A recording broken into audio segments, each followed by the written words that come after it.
My name is Louise Neal Mackey, and I'm 98 years old as of last August. I came to this church, though, when I was about 16 months old. I was born in LA to a Catholic mother, but she died when I was 16 months old. And so my aunt and uncle, Robert and Adeline Neal, took me to take care of me. And eventually they, after a few years, they asked my father if they could adopt me, and he said yes, with his blessings. And so I was legally adopted by them. And then they came to First Christian Church because my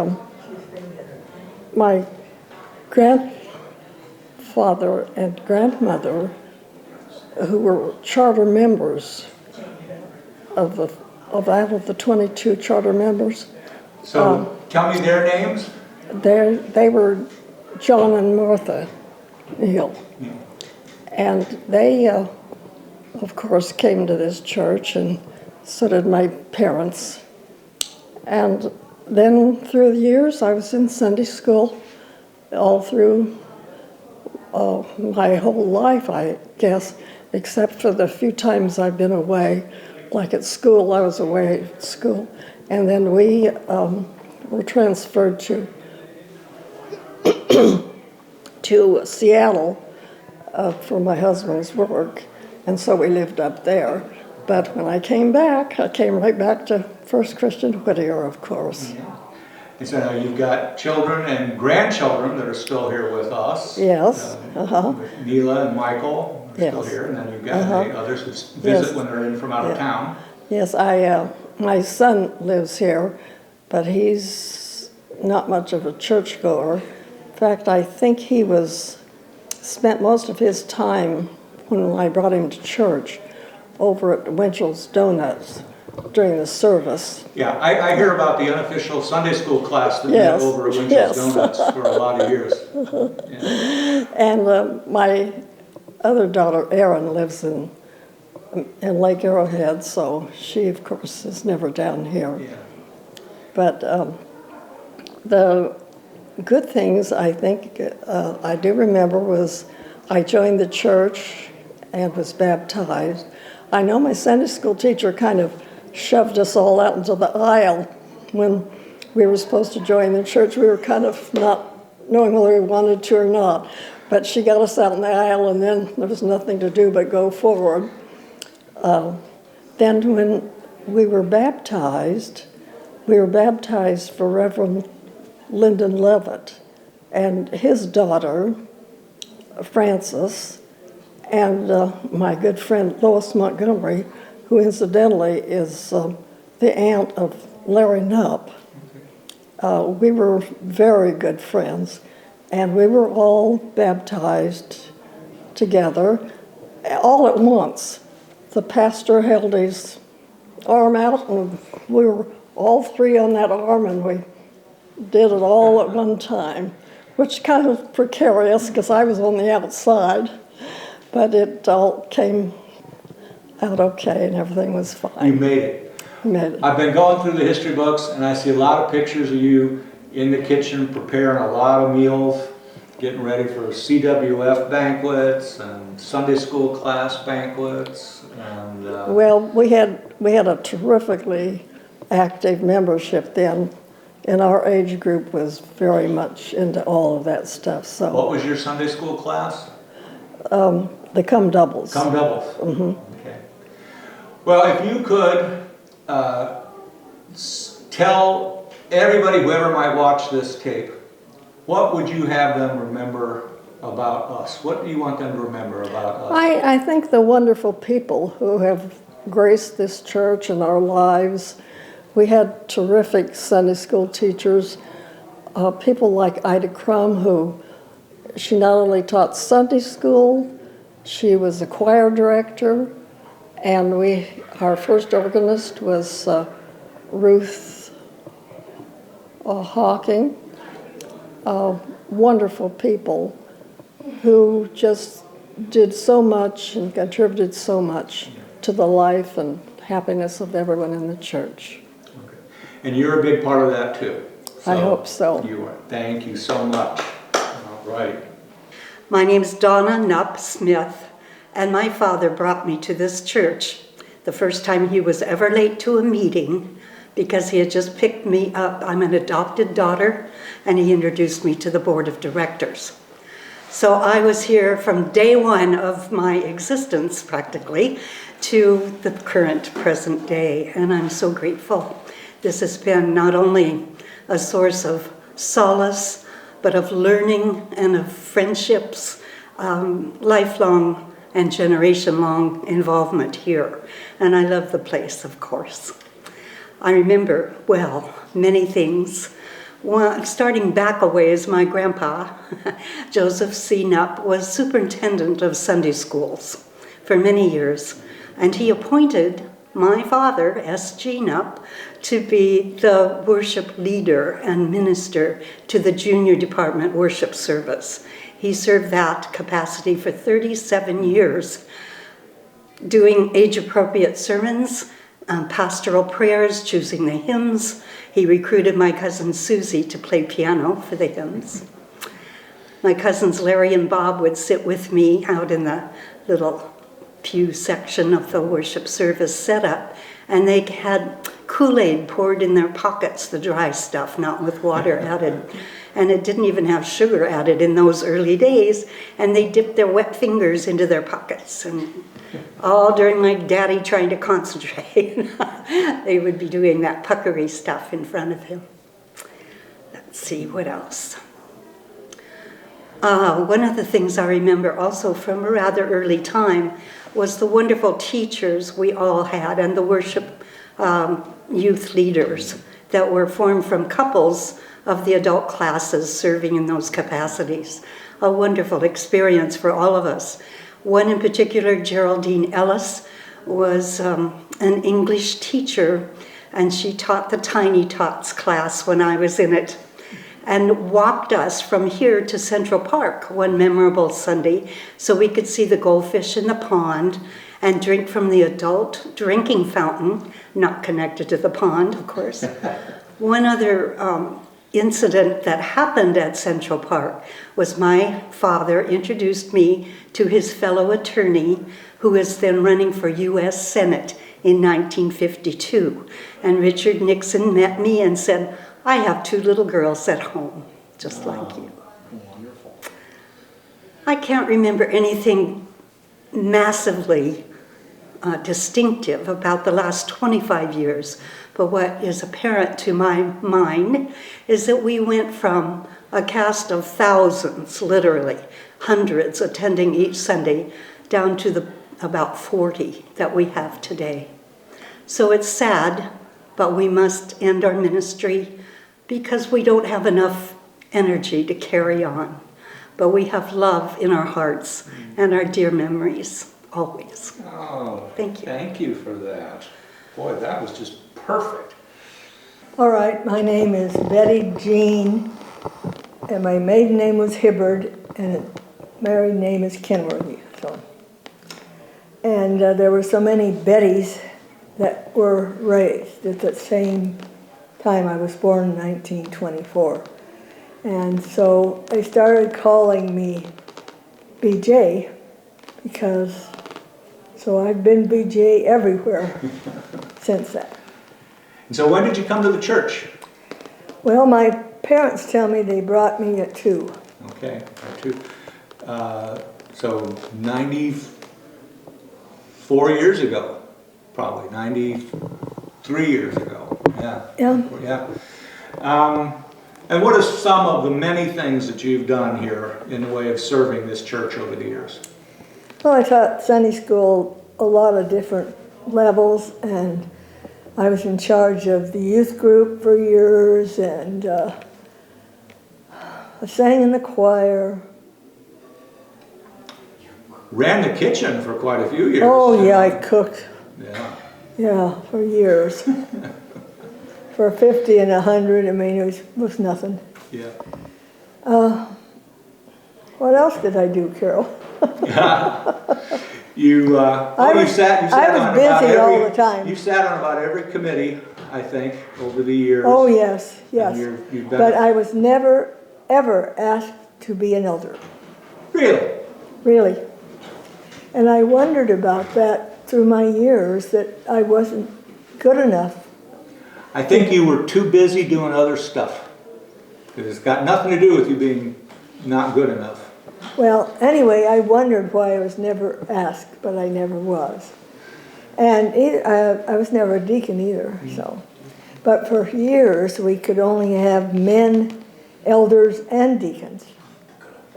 When I was little, that's the way it was. This is going to be added on as the last chapter to what we already have as a 100-year history.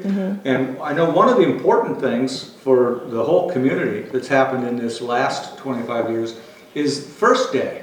Yes. And I know you've been a big part of that. I wonder if you could just say a little bit about those members here that were important in getting it started and that have served on the board. Yes, the homeless were becoming just great numbers here in the Whittier area. And so Ted Knoll, who was coming to the church, had worked in Los Angeles in the homeless centers and so forth, and he wanted to start one.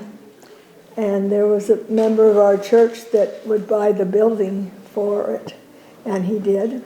And that was Bob Cantrell? Bob Cantrell. And Ted asked me to be on the board the first time, and so we developed that thing, and it was just absolutely marvelous. The number of people that came to us for help, and how we changed their lives. I mean, what I can remember was just beautiful. And it wasn't a universally popular idea when you started. Oh, no. The people next door that in the business there didn't want us there, and they tried everything in the world to stop him. And then later on, they were donating to us because they knew what we had done. We'd cleaned up their whole mess down there. If people are going to be watching this years and years from now, what would you want them to know and remember about us, this church family? Well, it was just such a part of my life the whole time that I thought it was the most wonderful place in the world. And I invited people to come when we had our Christian Endeavor. I invited people to come. We had the biggest one in the city, so I just kept inviting people and stuff, and they loved the church, and they liked the fact that they weren't forced to believe a bunch of stuff. You know what I'm saying? Mm-hmm.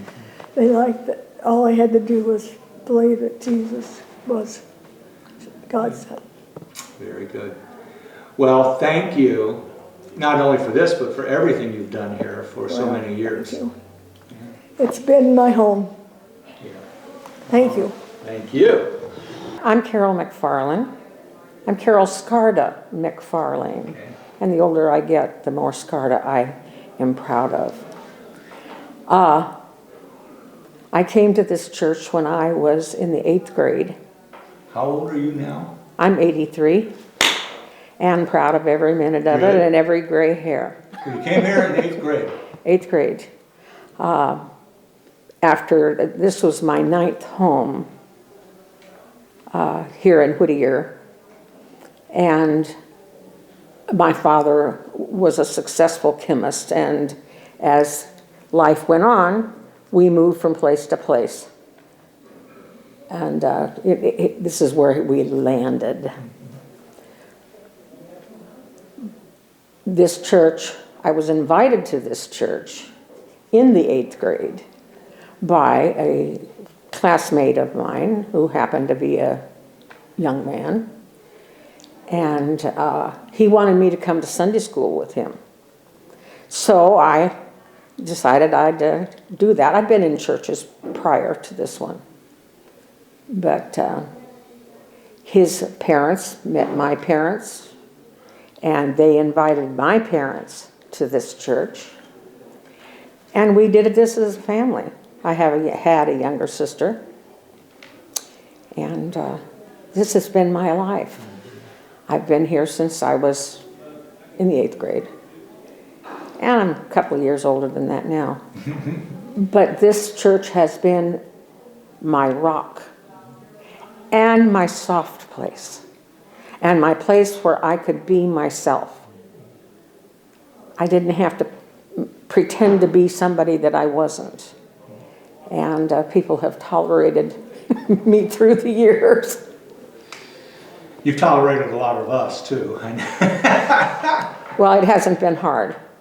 I really can say, with all these years of attending here and being a part of, but like my predecessor, I was in my late 70s when I was asked to be an elder.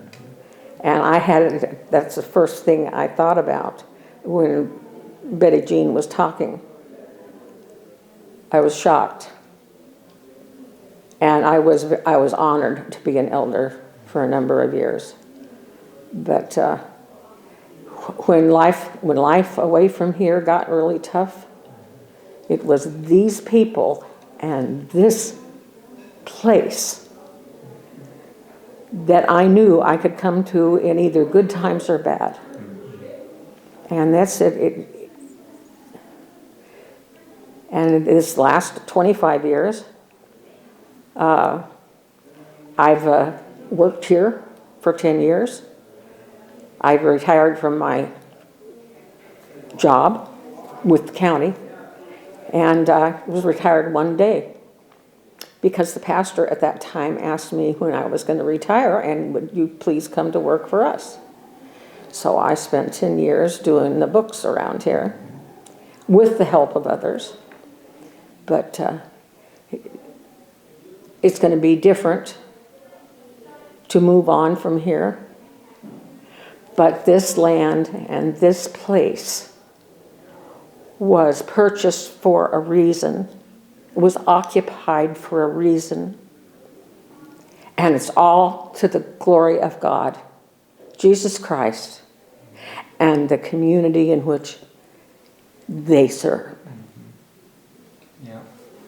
I firmly believe that, and I don't think that this land is going to be used for anything else but that in the future. Yeah. We're sitting in what will be somebody's apartment. I know. At some point, and they'll be very happy to have it. Mm-hmm. I hope they've got plumbing. Yeah, they will. Hey, so in that this is, sort of this last chapter to the history, and as people watch it years and years from now, what do you want them to remember about us, who we are, what we have been?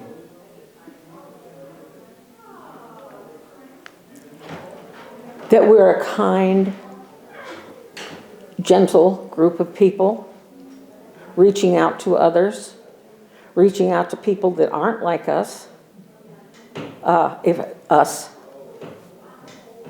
we've made this church has made a mark in this town, permanent marks. And the fact that we can sit side by side, not everybody believing the same way, the acceptance of everyone in this building, doesn't matter who they are, they're welcome here. And that's what's made me be around for a long time. Thank you. My pleasure. Well, my name is Ruth B. Shannon. The B is for Boggs, which was my maiden name. I grew up in Kentucky. My father, Bruce Boggs, and so I'm glad they named me, put the Boggs in my middle name so that I carry that. And my late husband, now we had to figure out when he had left, but he's been gone about... He was the year before I got here, so 10 years now. 10 years. 10 years. His name was Ed L. Shannon. His father was a professor anyhow, he was a professor from Oklahoma. And I met Ed, and then he went to Kentucky, my home state. And he was a professor of, why can't I say it? I know it. But anyhow, and he taught, and I met Ed, his son, whose name was Ed Jr., and we kind of hit it off and were married. What did I say, 10 years? No. 10 years no, when you 20, passed. no, So how old were you when I you was got married in 47. We were married. 47. Okay. How long ago was that? Boy, 47, that would be 72 years ago. 72 years ago. So I have to tell you, my birthday is in 19, anyhow, I was 96. You turned 96 just a little over a month ago. Yeah. So that meant I was born in 1923. Okay. Does that make sense? Yeah. When did you and Ed come here to Whittier? Ed, I got the job at, we were up in Oakland. Ed went to, we both were at Moorhead, but then Ed wanted to do a petroleum degree and went to Oakland, Berkeley. And when he was at Berkeley studying petroleum engineering, I did some little extra work too at Berkeley. And I don't know what degree I got, but anyhow, I went to school. And then we were married in 1947. We had 3 children, 2 boys and 1 girl. None of them live here now. Michael just moved up to Oregon, but I managed to see them once in a while. And Kathy lives in Portland, Oregon. She is married and has 3 children. And they usually take me up there for Christmas. And then Michael has lived here in Southern California until just last week. Oh, yeah. So He moved. and he's moved to Bend, Oregon, where his son lives, because his son and daughter-in-law have just had their first grandchild. Oh, very good. His name is Bodie. So you have how many grandchildren, and then you have how many great-grandchildren? Well, mostly they're great. Yeah. I have not very many. Kathy has 3. Bruce has none. Okay. Bruce is our youngest son. And then Michael. And Michael has 2. So Yeah. 5 grandchildren, then great-grandchildren. You've got. Well, wouldn't he be great? He just was born. Yeah. Yeah, Yeah. he's and they're going to live, and he just as I say, last week moved to Bend, Oregon, Yeah. and because that's where he lives. That's where Yeah. Bodie lives. So that's That's great. I have 2 granddaughters who live in the Los Angeles area, so I do get to see them. But mostly I have friends, and that's what keeps me going. I've been a member of this church. Ed and I came here from Berkeley, and Ed's first job was with Union Oil Company, petroleum engineering, and we've been here ever since. Yeah. And so I know that you were here and you started raising your family. Then you were overseas for some years. Well, we lived in where it was 2 or 3 places, but when we first were married, we went to Peru. Yes. That's what I gave you. Some, Yes, I've seen and the I want pictures. to pick. I want to pick we those need up to too. Yeah. But we lived in Peru for, and that was even before the children were born, I think. And then you came back here. Came back and we came to Oakland. We lived in the Oakland Bay area Yeah. for quite a while, and then when Ed took a job with Union Oil Company, he was stationed in Santa Fe Springs, Right. So I thought, well. So that brought you back here brought to the us church. back to the And I know church. that you guys were active Yeah, members ever we've since been then. active. I've been going through the archives. I've seen pictures of you and Ed at all sorts of Yes, functions. I and- want to thank you. Isn't it impressive what he's done out there? Thank I can't you. believe it. But I'm going to come sometime during the week. Oh, good. When I- And just to take your time. Flashlight and. That's very good. Yeah, we'll walk through it together. I was talking about the fact that, so many members here of this church have been involved in lots of community agencies. And in particular, the Intercommunity Counseling Center started here. The Literacy Project started here. And First Day really was Bob Cantrell, BJ. Right. Yeah, our Ted. ministers have been, and this man has been very, very busy all the time he's here, besides our small church. He has, I think you should just stay on in the Whittier area. But I know that you and Ed both have been very involved in lots of community things, and I think you'd say that's just part of your understanding of what it means to be a Christian. I think right? so. Is serve in the community, not just at church, but in all sorts of other things as well. All sorts of things. And Well, in that this is our last little chance to tell the world about us and this history that's going to live on long beyond either of us, what would you want people to remember about us as a church family? that we are community, just not church. Mm-hmm. We've always made known that we serve the community, and I think that probably more than most other churches would be my guess.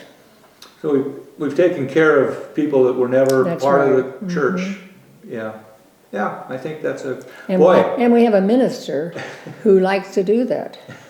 I think he leads us into that, so you get credit for that too. I'm going to have to pay her for tooting my I mean horn. it. I think it's amazing. I'm going to come down and after I finish my visit during the week, I'll even have some other Yeah. things to say. That's very good. I might stop by your office and say, All right. because I think our church is known for being involved in the community. Yeah. I've been a trustee at Whittier College. Whittier College is kind of our outstanding thing. And you probably have if you've been around Whittier, you have seen this too. On there's a building over there called the Ruth B. Shannon Center for the Arts. Mm-hmm. And it has, on top of that building, there's a great big sign, isn't it? It Yes. says Ruth B. Shannon. And I thought, who did that? Ah. Nobody, they didn't ask me if they could do The that. Shannon name is going to live on at there and the hospital as well. And that's right, the hospital is A named for maternity my wing. husband. And Ed's, So we've been active at the community. Absolutely. The community is very important, so Very good. I think I've said enough. Oh, thank you, Ruth. I'm Joyce McGarry.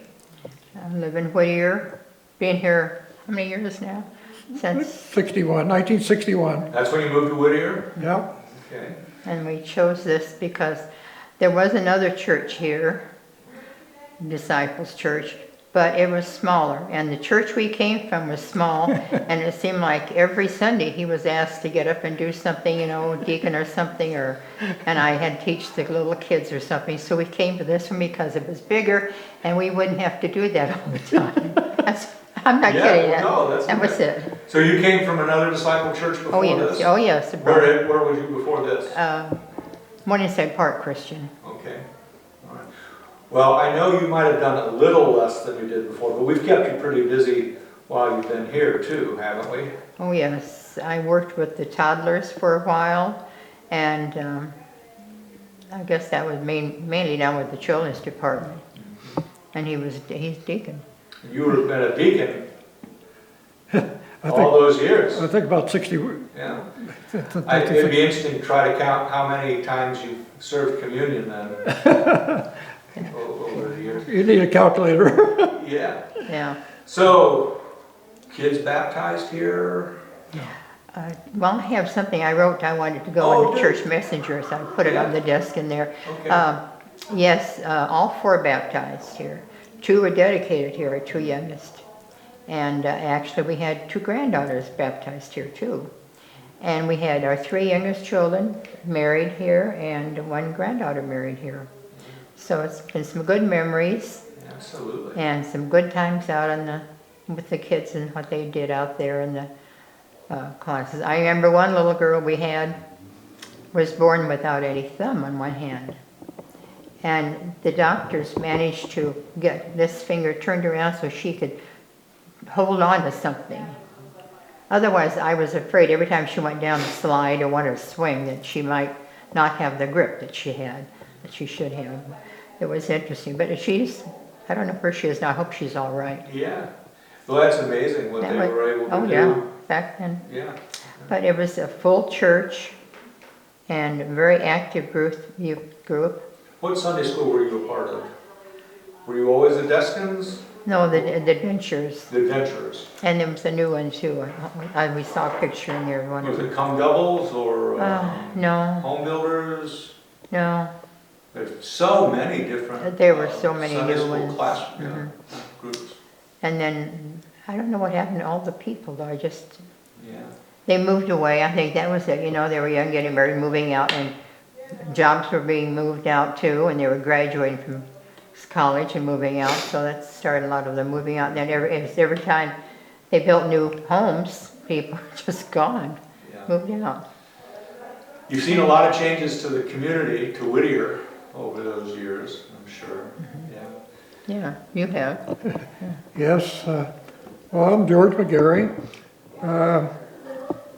As I say, we've been here since 1961.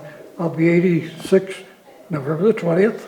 She's a cradle robber, right? Yeah, she is, yeah. I met her on the way to Korea, 1961, or 52 rather. Yeah, Yeah, 52. 3.5 years later, we were married. That's wonderful. After, yeah.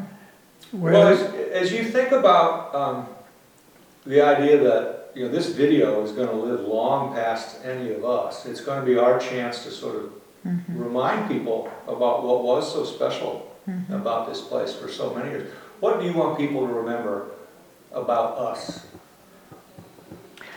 I think that they worked a lot in the community doing things, helping and getting that Head Start group. Well, Head Start, what is that group over there now?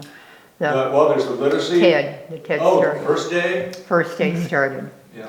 And a lot of, to me, it was important that the mission stations were thought of the mission work. My folks were missionaries in Congo. And my older sister and younger sister were born there. I was born when they were home on furlough.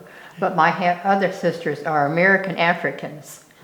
That's the name for them because they were born out there. But we had, what's his name?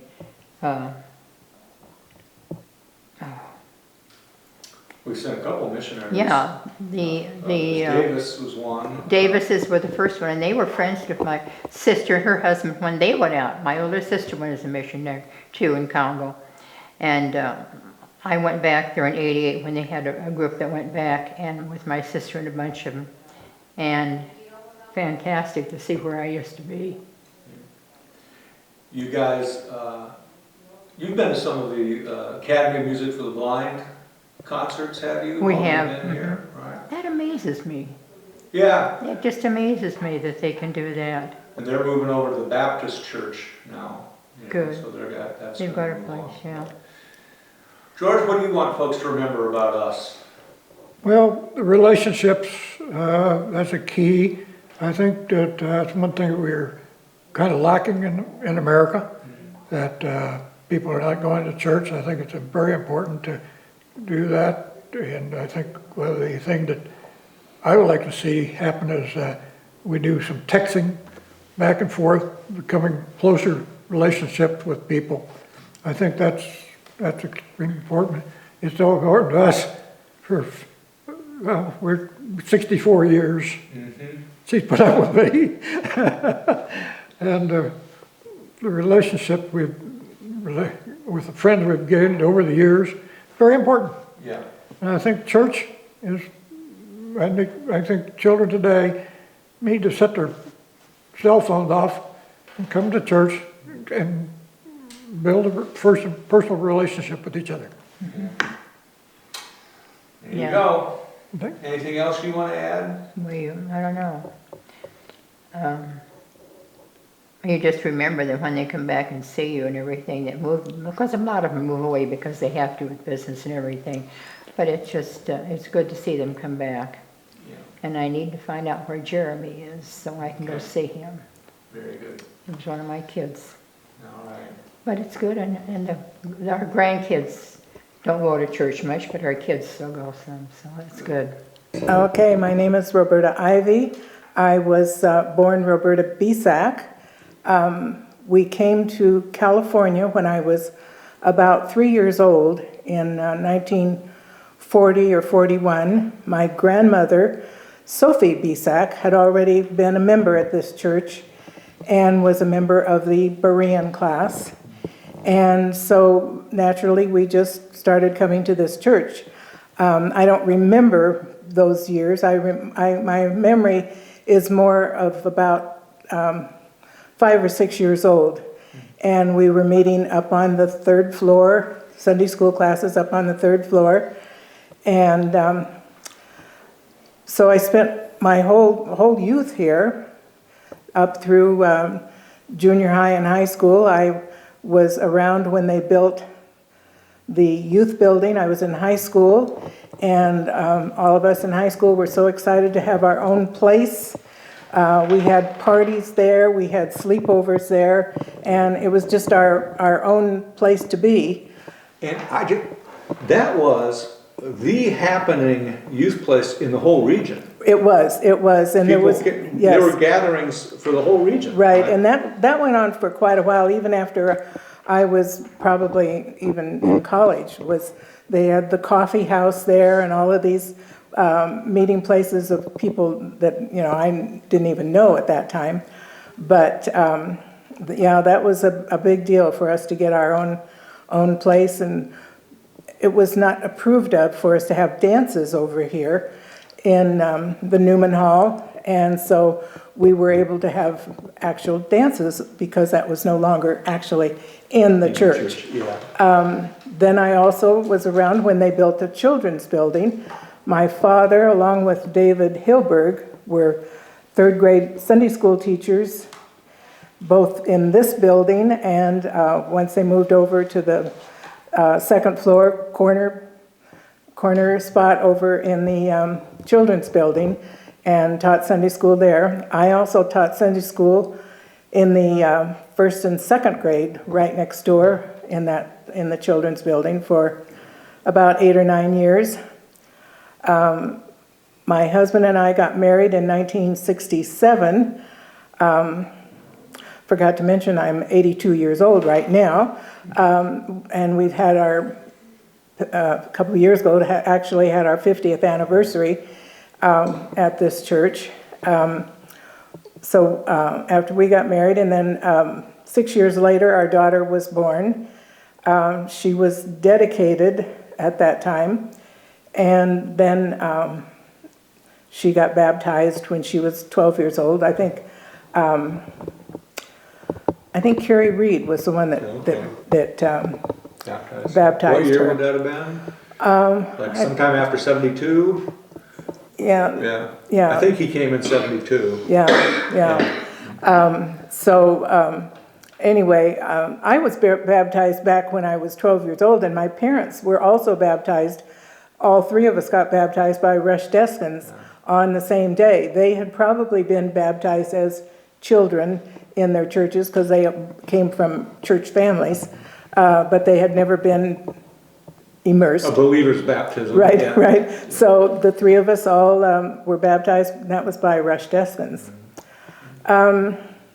My memories of the church, a lot of it has to do with music. I was in the children's choirs from the time I was old enough to be in a choir, I guess,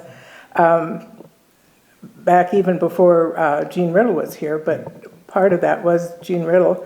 And so I was in the choirs the whole time. Our musicals that we did were so much fun to do, to put together, and they were fundraisers, but they were just plain old fun to do and have a dinner here in the Newman Hall. the big musicals, the big productions, even if they were in Latin, and I have absolutely no idea what we were saying, but we got through it fine. So a lot of the music stuff is what really is memorable to me mainly in my memories of the church. Yeah. And then I know that I've just seen that you and Wayne both have served for a lot of years in a lot of different ways. As I go through the archives, I see a lot of behind the scenes work Right. that I know you two were a part of. Yeah. And have been right up to the end. So Right. I want to thank you for that. As you think about this notion that this is going to live on beyond us, what would you want people to know about it? What was special? What should people know about First Christian Church of Whittier? Well, I just think we were a very welcoming church, and of course with the beliefs of the disciples of where everybody is welcome, everybody's welcome to join in all parts of our service. Nobody's restricted on communion, or you don't have to pass a test or anything to join. That's what's always been important to me, and that's kind of how I base other churches. And I look at other churches and I think, but they don't allow people to do this or don't allow people to do that. And that really bothers me about something that's supposed to be Christian. Mm-hmm. And so that stands out in my mind as being a welcoming and community. Just everybody's welcome at all times. Very good. Thank you. You're welcome. I'm John Phelan, 83. I'm an Episcopal priest, though I've been a member of this congregation for 10 years. Associates here, we've done some special ministries. I am very impressed by the open hospitality and acceptance of the disciples' spirituality. I think it's really quite profound, and it comes out of a whole remarkable American history. It's of the essence of Americana at its best. And I watched what's been going on, and in my own private language, I don't call it a closing, I call it a transformation. And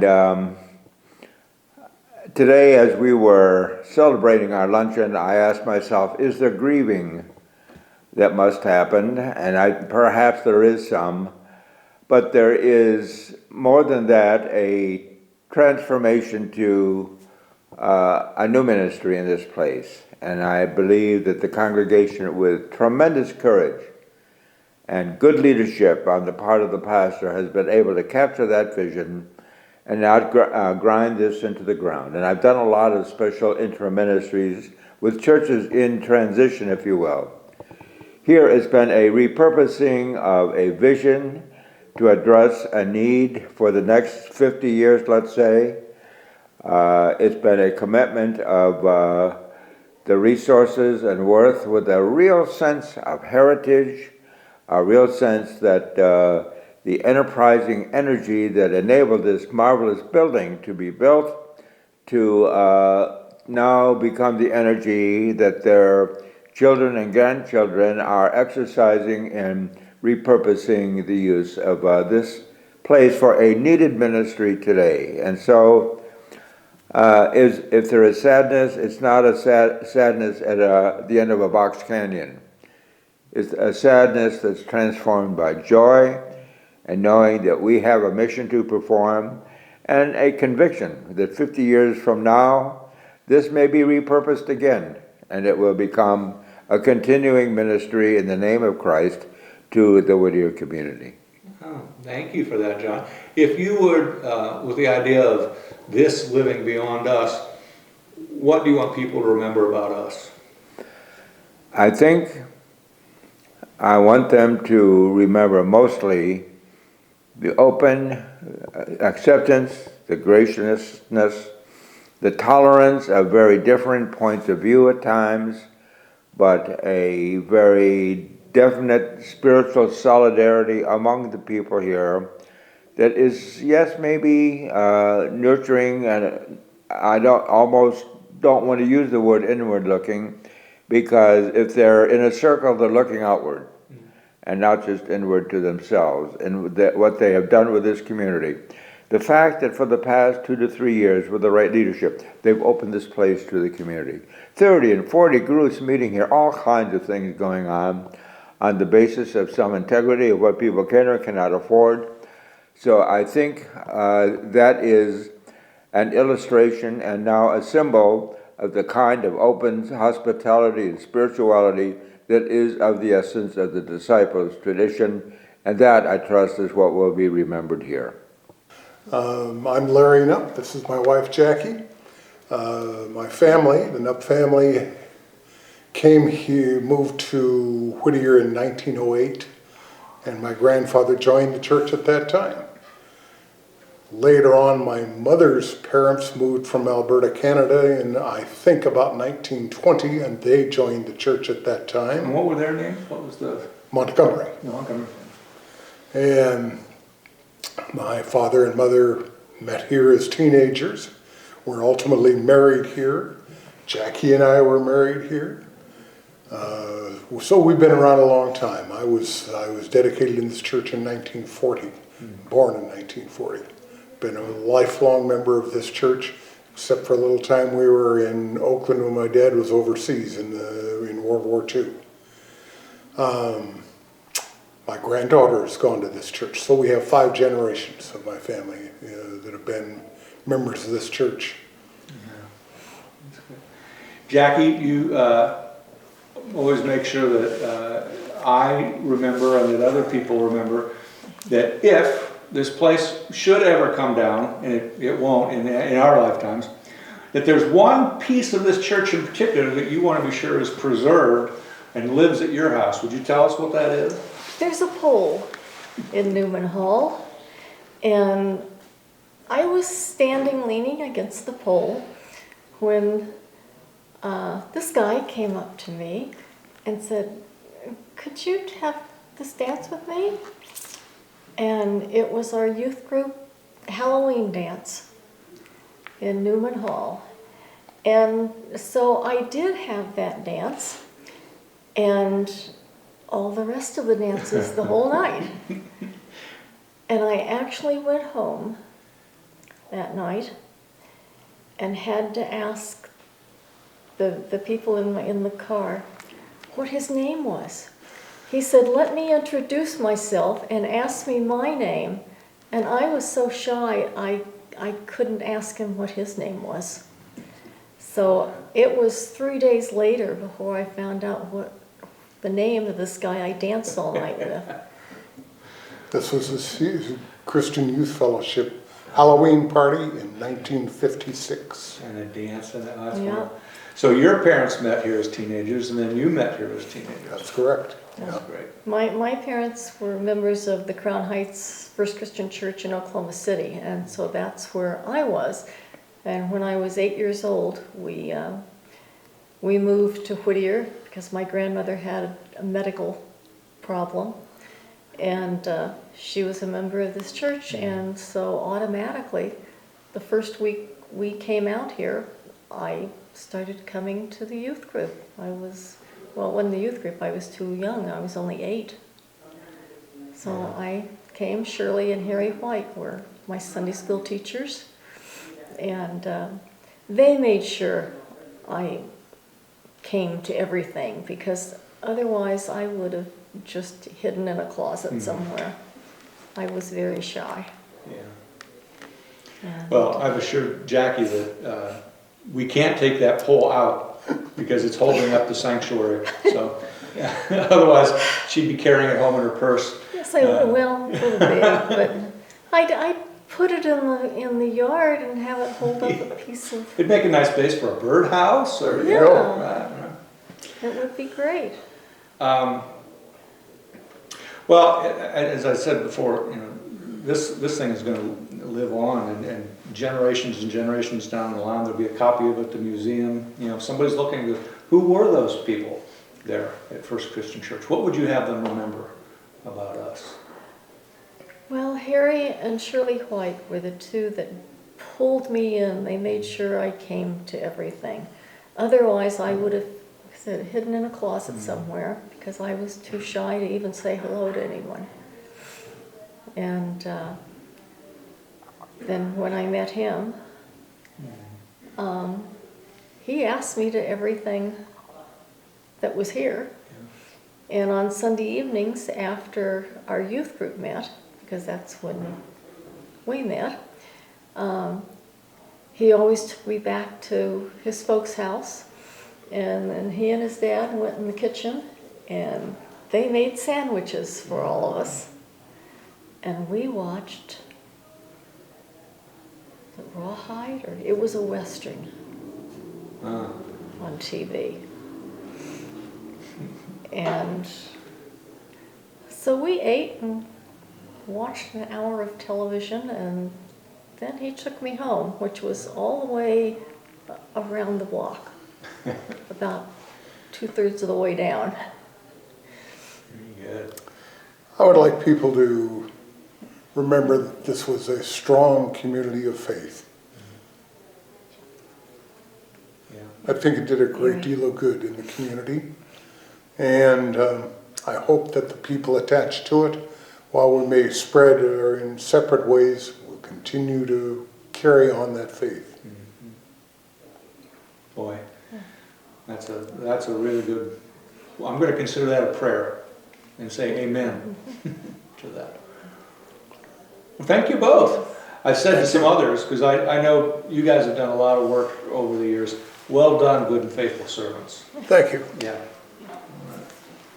I'm Helen Smith, and I started at First Christian, I'd say, before Celeste was born. So I've been here over 70 years. And Dr. Deskins was our minister. Lovely person, just really, really wonderful. And over the years, of course, the church has grown. Kenny was baptized here too. And so it has just been wonderful all these years. So you and Ken were married when you came here? Mm-hmm. Okay.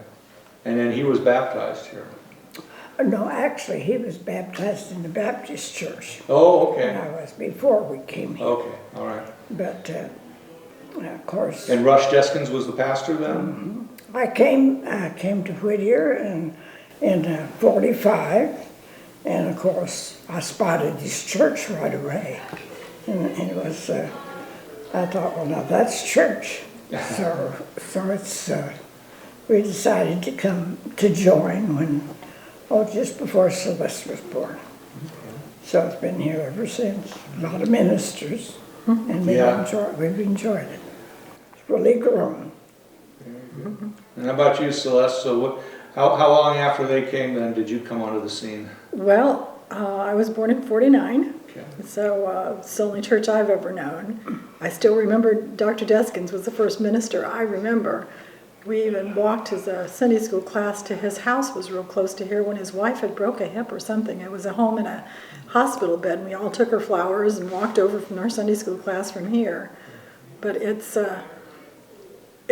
remember back when the church was real big and all the sides of the church were still open because we had 2 services back in those days. And then the children had the children's church in the youth building next door. And Dr. Nupp left those, and all those little memories of growing up with special events that they had for all of us kids.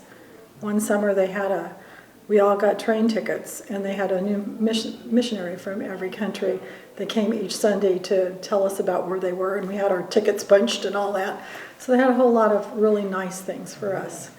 Mrs. Barber was here from Seward and Barber, and she had a Christmas puppet show for us kids 2 years in a row that was real special, something we'd never seen before, back in the day especially.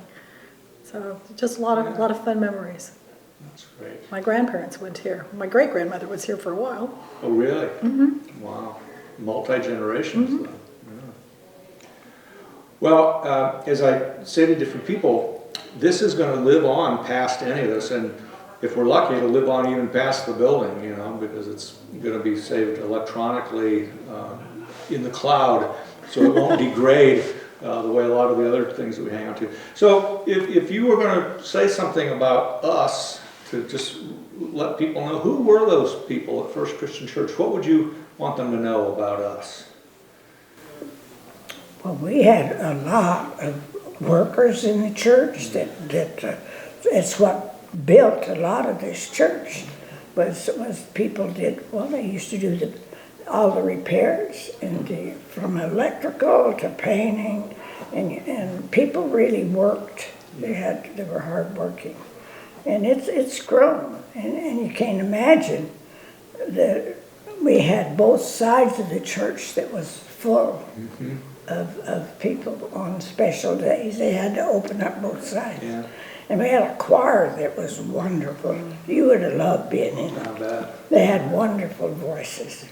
And it was full. Yeah.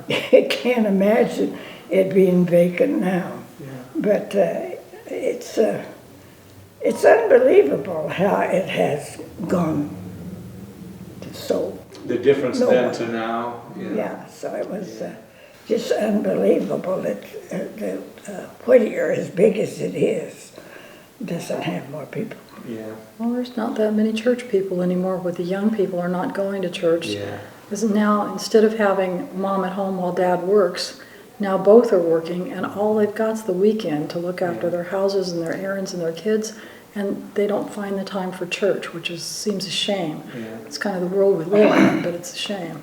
Yeah. I want to be sure to mention again, you talked about workers, and I want to be sure and say that Kent was certainly right in the mix of pulling more than his fair share of the work around here. People did, and back all the time we were growing up.